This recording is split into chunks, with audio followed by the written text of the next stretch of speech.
All right, morning all, and I'm going to start with something easy. I'm going to start with something easy because I've made up my mind doing the Madness board at some point today, so and we got a live stream today as well, so yeah, going to be a busy day. So first off, this is top 15 favorite New Jersey Devils. This isn't going to be the all-time best. This would be honorable mentions too.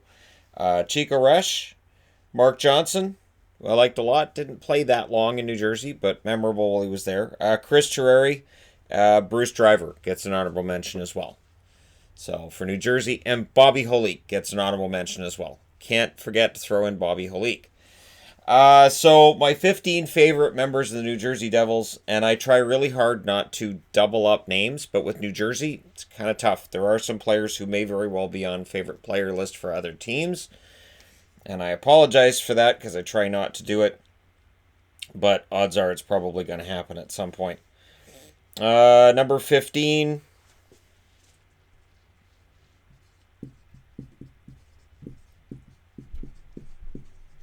Peter Sikora, decent goal scorer for the team, good player, good all-around top six forward. The New Jersey Devils didn't score a ton of goals when they needed one. They'd get it from him. I guess I'll throw in an honorable mention to Scott Gomez as well, because I probably should. But yeah, Peter Sikora for me is top 15. Solid, productive, and consistent. So, number 14.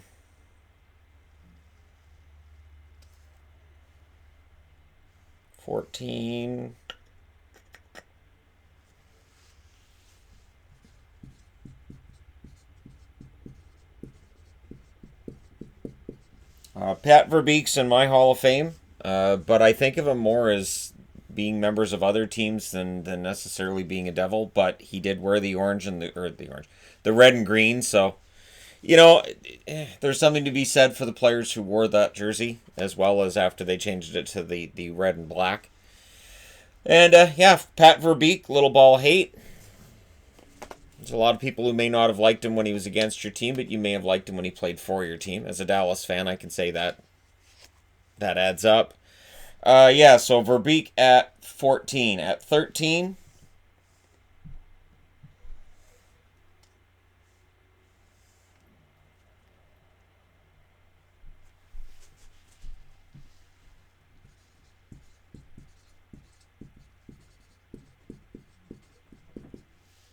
Randy McKay. Randy McKay could score. He could play a regular shift, and he was as tough as nails. And again, when the New Jersey Devils made their runs to the Stanley Cup, it was depth. It was depth that got them there and got them over that hump, and nobody better represented that than Randy McKay. Randy McKay absolutely epitomizes that depth they had when they were Stanley Cup champions.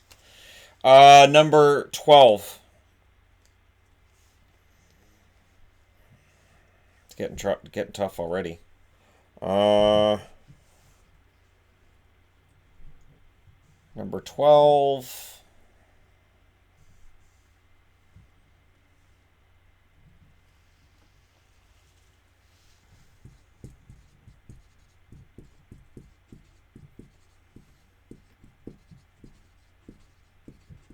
Jamie Langenbrunner.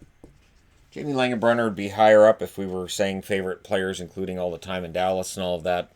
Langenbrunner still gets into the top 12, which brings me to number 11, also a former Dallas star. That's Jason Arnott. Jason Arnott gets into the number 11 spot. Langenbrunner in number 12. And again, over the length of their careers, they might have been higher, but as New Jersey Devils, I have them just outside of the top 10. I know my thinking for this is a little different. And people are just going to skip to the end anyways and just, I don't agree with your picks because I know they're your favorites, but really, sort of like yesterday, Cinderella runs, and people just, the whole Cinderella thing goes right over their head. It doesn't, I think the Detroit Red Wings were a Cinderella run every time. It's not what a Cinderella run is. It's not. You can't have a really good regular season record and then go, hey, look, we didn't choke. That's a Cinderella run, right? No, it's not. Number 10. Yay, we didn't choke. It's a Cinderella run. I think that's a good. That should be on a T-shirt somewhere. Yay, we didn't choke. We didn't choke. Capitals 2018. Number 10. Like they'd won numerous President's trophies. It's not like we didn't. Anyway, all right. Anyways, and New Jersey had that great Cinderella run in '95, which was fantastic. As much as I didn't like the style of hockey they were playing, it was fun to watch these guys finally win a championship. Number 10. I swear I'll get back on topic. I swear I will. Yeah.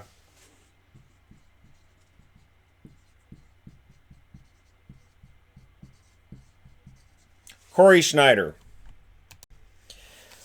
So Cory Schneider, there's still a part of me that wishes the Canucks had kept him and managed to move Luongo, the one that actually wanted to get traded. And yet, Bo Horvat's a pretty good consolation prize. So Schneider and his time in New Jersey, fantastic in the beginning. Looked like he was going to be their starter for quite a while. He's still in the top 10 for me. I know he's had a rough few years now, but I do hope he lands on his feet, whether it's, another chance in New Jersey and then he turns it around or he ends up somewhere else. Schneider, absolutely in my eyes, one of the better goaltenders, and also one of those goalies who's really good, and then it just fell off the cliff due to injuries and setbacks for him along the way. And again, I do hope he makes that climb and gets back to being that really solid starting goaltender, even if it's a 1B situation like what Jaro Halak is in Boston. Just something like that for Schneider. I'd be very happy for him. Number 9.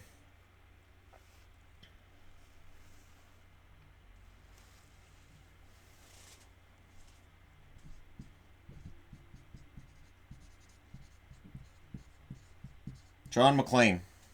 John McClane, excellent point producer and goal scorer for the New Jersey Devils. Again, it was an unremarkable, not really a star-studded cast for the New Jersey Devils. Those first, that first time they went to the Cup in '95. It is a really solid, hard-working bunch, and McClane kind of epitomizes that. He's not a player that, if you're a New Jersey fan, you'd love McClane. But outside of New Jersey, it would be easy for other fans to maybe underestimate him. It sort of reminds me of forwards in Florida or Carolina or Arizona now. That New Jersey at that point, there were a lot of fans who didn't know just how good New Jersey could be, and McClane was one of those guys where he just plugged along, he got his points, he got his goals, and it would be easy to underestimate him if you were an opposing team or, your opposing fans watching. You'd be like, McClane, where'd McClane come from? Number 8.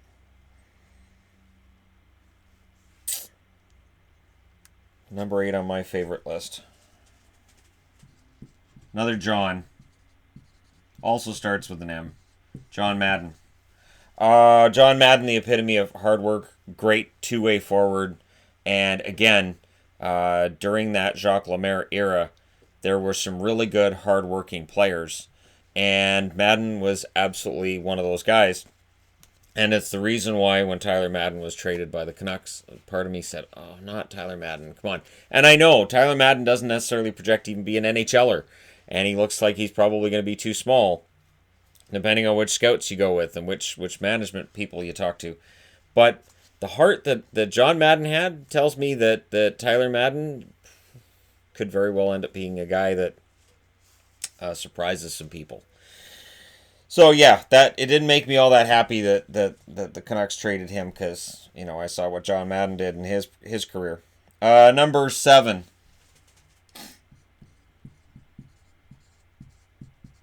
Now you can't have a favorite Devils list and not have Danico. While I agree that you have favorites will be varied and everybody's favorite player is going to be different. Ken Danico was a New Jersey Devil for so long. And he worked hard every single shift from the beginning of his career until the end. He wasn't an offensively gifted defenseman. He wasn't necessarily the toughest guy in the NHL, but he was persistent. He played a ton of games. He wasn't scared to get his nose dirty. It's not like he got hurt and then came back and changed his game or anything. So, yeah, Ken Danico, who is now, the color commentator for that team, just absolutely excellent at his job. He's excellent at it now, and he was excellent at his job then, which was being a pretty tough, hard-nosed, defensive-minded defenseman. So yeah, Danico at 7. Number 6.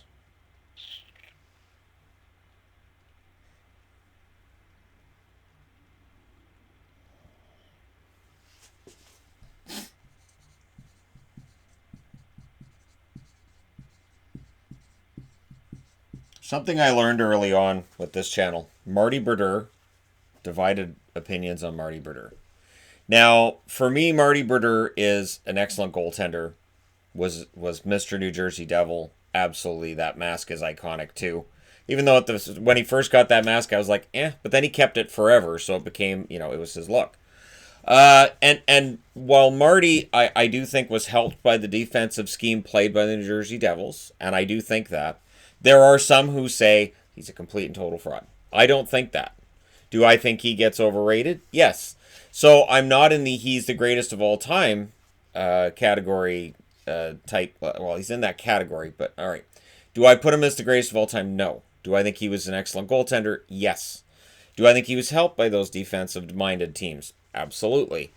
Do I also think that he was solid at being a goaltender who could stay sharp even when he wasn't facing very many shots? Yes. There are goaltenders who can't. Curtis Joseph was one that if he didn't face a ton of shots, he didn't play very well. And so, Birder's one of those guys who could stay sharp and play any type of game. And so I have him at 6 on the board, which I'm sure there will be Devils fans saying, how can you not have him at number 1? And for me, he's not one of my favorites. But at the same time, when I say I think Hasek and Roy were better, it doesn't mean I hated Marty Birder either. So it's one of these weird situations where now I've got him in the middle of the board, so nobody's going to be happy. That's my guess anyways. Number 6. But I don't shy away from that argument either. All right, number 6, or number 5, I should say.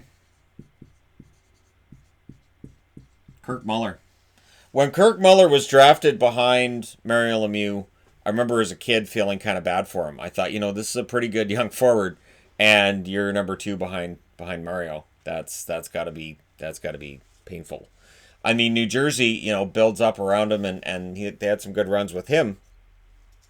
But still, when you're number 2 behind Mario. Kirk Muller had a very good career for himself, and he proved along the way he was a winner too. And so Kirk Muller was one of my favorite New Jersey Devils for that reason, because he didn't get all the accolades, clearly, that the other guy in his draft class did. But he was still a pretty excellent pick for the New Jersey Devils at 2, and for consolation prizes, there have been worse at number 2 than Kirk Muller. Number 4.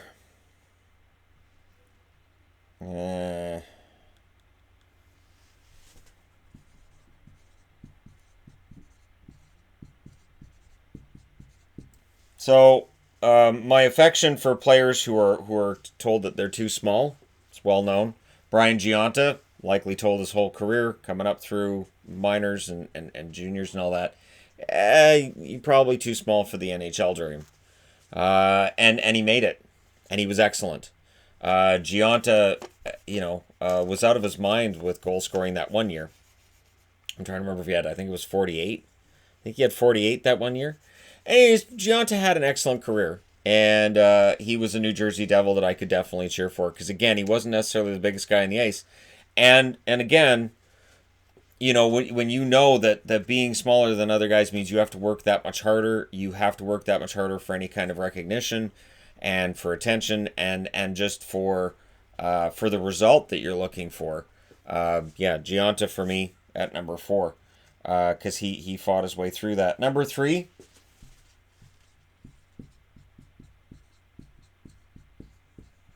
So you want divided opinions, huh? Scott Stevens.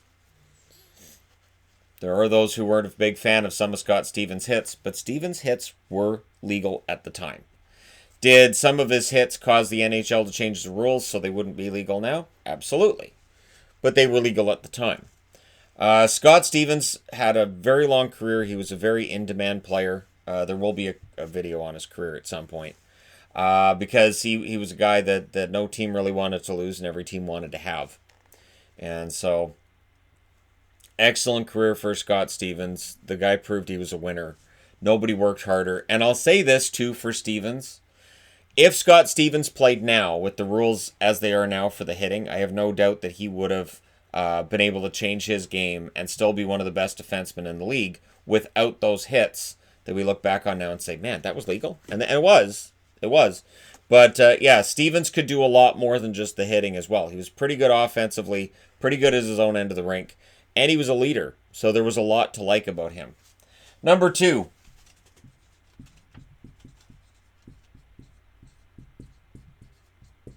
Patrick Ashe. Because, of course, Patrick Ashe, a long career as a New Jersey Devil. Do I think he reaches the Hall of Fame? I don't know. I don't know if he's going to end up being a Hall of Famer or not. Do I have any doubt that he's a Devils legend in Devils fans' minds for the rest of his life? No, I don't have any doubt about that either. The New Jersey Devils have had a career, a franchise history of careers like this, where they're players who have really good careers, pretty darn good players.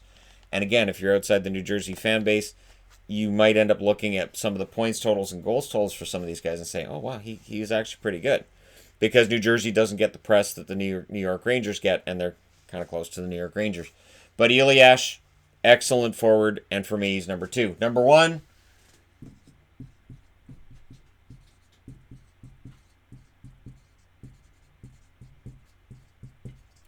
Scott Niedermayer. Scott Niedermayer, absolutely fantastic defenseman for the New Jersey Devils. Great right from day one. Absolutely amazing player. When he went to Anaheim, we said, well, he'll score even more points now that he's in Anaheim and he's out of that defensive structure of New Jersey, and he did. And so Scott Niedermayer, who I'm pretty sure ended up on the Ducks list too, he has to be on this list. He has to. And there are a number of guys. I think I had Langenbrunner on the Dallas list as well. And it's just, there are multiple teams that I remember these guys playing for where I really cheered for them there, and that's kind of one of the... And then it's how long were they there? And Niedermayer was a Devil for a good long time before he went to Anaheim and really showed what he could have done offensively throughout his whole career. But he never complained. It's not like he ever complained, hey, I'm getting 40 points here, I'd get 50 or 60 there, and I'd be worth more money there.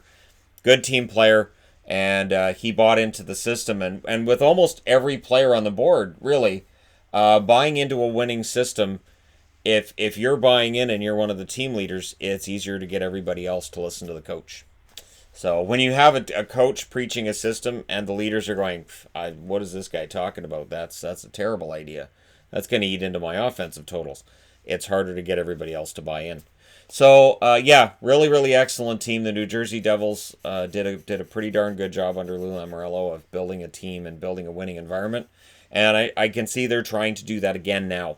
Don't take these guys too lightly going forward. I don't have Nico Hischier or current New Jersey Devils on the board. They just haven't played long enough that, to me, I could knock Peter Sikora off the list.